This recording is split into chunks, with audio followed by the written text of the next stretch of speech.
Hi കൂട്ടുകാരെ, ഞാൻ വിവേക്. എൻ്റെ കല്യാണം കഴിഞ്ഞിട്ട് 6 വർഷമായി. എൻ്റെ ഭാര്യ കീർത്തി. ഞങ്ങൾക്ക് 4 വയസ്സുള്ള ഒരു മോനുമുണ്ട്. വളരെ സമാധാനമായി ഞങ്ങളുടെ ജീവിതം മുൻപോട്ട് പോകുന്നു. അങ്ങനെ ഇരിക്കുമ്പോഴാണ് ഞാനും വൈഫും മോനും വൈഫിൻ്റെ അമ്മയും കൂടി ഒരു യാത്ര പ്ലാൻ ചെയ്യുന്നത്. ഭാര്യയ്ക്ക് ഒരു നേർച്ചയുണ്ടായിരുന്നു, കുഞ്ഞിൻ്റെ മുടി പളനിയിൽ പോയി എടുക്കാമെന്ന്. ഭാര്യയുടെ അമ്മയുടെ പേര് ഗിരിജ.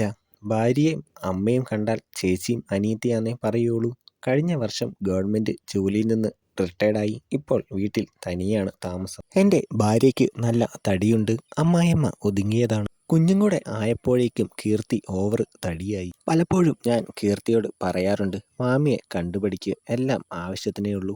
ഞാനത് പറയുമ്പോൾ അവൾ എന്നോട് ദേഷ്യപ്പെടും. ഇനി നിങ്ങൾ കൂടുതലൊന്നും പറയണ്ട. ഇനി നിങ്ങൾ പറയും അമ്മയ്ക്ക് അത് കുറവാണ് ഇത് കുറവാണ്. നാണമില്ലേ നിങ്ങൾക്ക് ഇതിൻ്റെയൊക്കെ അളവ് നോക്കാൻ? ഞാൻ ഇടയ്ക്കിടയ്ക്ക് കീർത്തിയോട് ഇങ്ങനെ പറയാറുണ്ട്. ഒരു ദിവസം ഞാനിത് പറഞ്ഞപ്പോൾ അമ്മായി അത് കേട്ടു.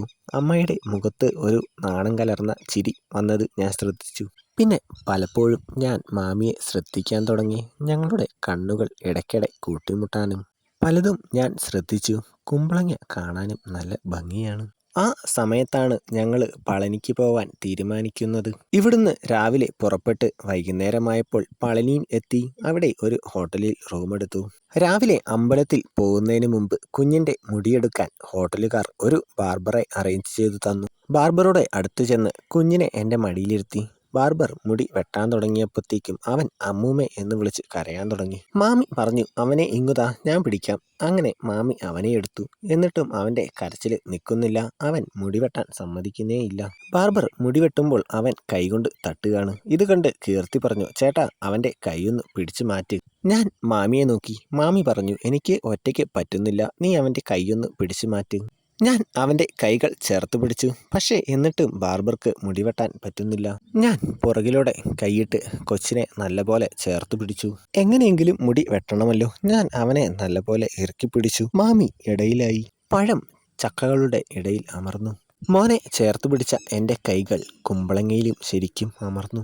ഏകദേശം ഒരു 20 മിനിറ്റ് എടുത്തു മുടി വെട്ടാൻ. അവൻ വാശി പിടിച്ച് ഇറങ്ങി പോവാതിരിക്കാൻ ഞാൻ കുറച്ചുകൂടെ നല്ലപോലെ മുറുക്ക പിടിച്ചു. എൻ്റെ ഉണ്ണിക്കുട്ടൻ ശരിക്കും വലുതായി നിൽക്കുകയാണ്. എനിക്ക് ഉറപ്പായിരുന്നു അമ്മായി ഇത് അറിഞ്ഞിട്ടുണ്ടെന്ന്. ഞാൻ എന്താണ് ചെയ്യുക? ഉണ്ണിക്കുട്ടൻ ഇപ്പോൾ ശരിക്കും ചക്കകളുടെ ഇടയിലാണ്. പെട്ടെന്ന് മുടി വെട്ടിക്കഴിഞ്ഞു. കുഞ്ഞിനെ കീർത്തി വാങ്ങിക്കൊണ്ടുപോയി. ഞാൻ മാമിയുടെ മുഖത്ത് നോക്കിയതേയില്ല. മുഖത്ത് നോക്കാനുള്ള ധൈര്യം എനിക്കില്ലായിരുന്നു. ഞാൻ ബാർബറോട് പൈസ എത്രയായും ചോദിച്ചു. അതിനിടയിൽ മാമി എന്നോട് പറഞ്ഞു, മോനെ ഞാൻ റൂമിലേക്ക് പോവുകയാണ്. ഞാൻ മാമിയുടെ മുഖത്തേക്ക് നോക്കി. മുഖമാകെ ചുമന്നിരിക്കുന്നു. കണ്ണിൽ ഒരു പ്രത്യേകതരം സന്തോഷം കാണാം. എനിക്ക് എന്തിൻ്റെ സന്തോഷമാണെന്ന് ഉറപ്പിക്കാൻ പറ്റുന്നില്ല. ചിലപ്പോൾ അമ്പലത്തിൽ വന്നതിൻ്റെ ആവും. ഇനി ഉണ്ണിക്കുട്ടൻ തൊട്ടതിൻ്റെ ആണോ? ഏയ്, ഞാൻ അങ്ങനെയൊന്നും ചിന്തിക്കാൻ പാടില്ല. എൻ്റെ മനസ്സിൽ ചെറിയൊരു കുറ്റബോധം തോന്നി. പിന്നെ കീർത്തി വന്ന് വിളിച്ചു. ഞങ്ങൾ റെഡിയായി, വാ അമ്പലത്തിലേക്ക് പോകാം. അങ്ങനെ ഞങ്ങൾ അമ്പലത്തിലേക്ക് പോയി. അമ്പലത്തിൽ 2 ക്യൂ ഉണ്ടായിരുന്നു, 10ൻ്റെ ക്യൂവും 100ൻ്റെ ക്യൂവും. ഞാൻ 10ൻ്റെ ക്യൂവിലാണ് കയറിയത്. വലിയ പൈസ കൊടുത്ത് ഭഗവാനെ കാണാൻ എനിക്ക് തോന്നിയില്ല. 10ൻ്റെ ക്യൂവിൻ്റെ കൂപ്പണും എടുത്ത് ഞാൻ ചെന്നപ്പോൾ കീർത്തിയും അമ്മായിയും വഴക്ക് പറഞ്ഞു. കുഞ്ഞിനെയും കൊണ്ട് ഈ ക്യൂവിൽ എങ്ങനെയാണ് കയറുക? നിനക്ക് 100ൻ്റെ എടുത്താൽ പോരായിരുന്നു. ഞാൻ കീർത്തിയോട് പറഞ്ഞു, ഇതിൽ കയറാമെങ്കിൽ കയറ്, ഇല്ലെങ്കിൽ വേണ്ട. പെട്ടെന്ന് മാമി പറഞ്ഞു, നിങ്ങൾ വഴക്കിടണ്ട, ഞാനൊരു കാര്യം ചെയ്യാം. കീർത്തി മുമ്പിൽ നിൽക്കട്ടെ, കുഞ്ഞുമായി ഞാൻ കീർത്തിയുടെ പുറകിൽ നിൽക്കാം. എൻ്റെ പുറകിൽ ഇവൾ നിൽക്ക്. അപ്പോൾ കുഞ്ഞിന് ഒരു പ്രശ്നവും ഉണ്ടാവില്ല. അങ്ങനെ ഞങ്ങൾ ക്യൂവിൽ കയറി. അമ്മായി കുഞ്ഞുമായി എൻ്റെ മുമ്പിലുണ്ട്. ഞാൻ കുറച്ച് അകലമിട്ടാണ് നിൽക്കുന്നത്. ക്യൂവിൻ്റെ ഉള്ളിൽ കയറിയപ്പോഴത്തേക്കും നല്ല തിരക്കായി. ഞങ്ങൾ തമ്മിലുള്ള അകലം കുറഞ്ഞു വന്നു. ഇപ്പോൾ ശരിക്കും എൻ്റെ ഉണ്ണിക്കുട്ടൻ അവിടെ പോയി മുട്ടി. അതിനിടയിൽ മാമിയുടെ കയ്യിലിരുന്ന കുഞ്ഞ് എന്നെ കണ്ടപ്പോൾ അച്ഛ എന്ന് വിളിച്ച് എൻ്റെ കഴുത്തിൽ പിടിച്ച് അവനോട് അടുപ്പിച്ചു. അവന് അറിയില്ലല്ലോ അങ്ങനെ ചെയ്യുമ്പോൾ വേറെ പലതും അടുക്കുന്നുണ്ടെന്ന്. ഇപ്പോൾ നല്ല അടുത്താണ്. പെട്ടെന്ന് മാമിയുടെ അടുത്തു നിന്ന് ഒരു സൗണ്ട് വന്നു. കീർത്തി തിരിഞ്ഞിട്ട് എന്തു പറ്റി അമ്മയെ ചോദിച്ചു. നിന്റെ മോൻ്റെ തല എൻ്റെ തലയിൽ മുട്ടിയതാണ്. അങ്ങനെ കുറേ നേരം ഞങ്ങൾ ക്യൂവിൽ നിന്നു.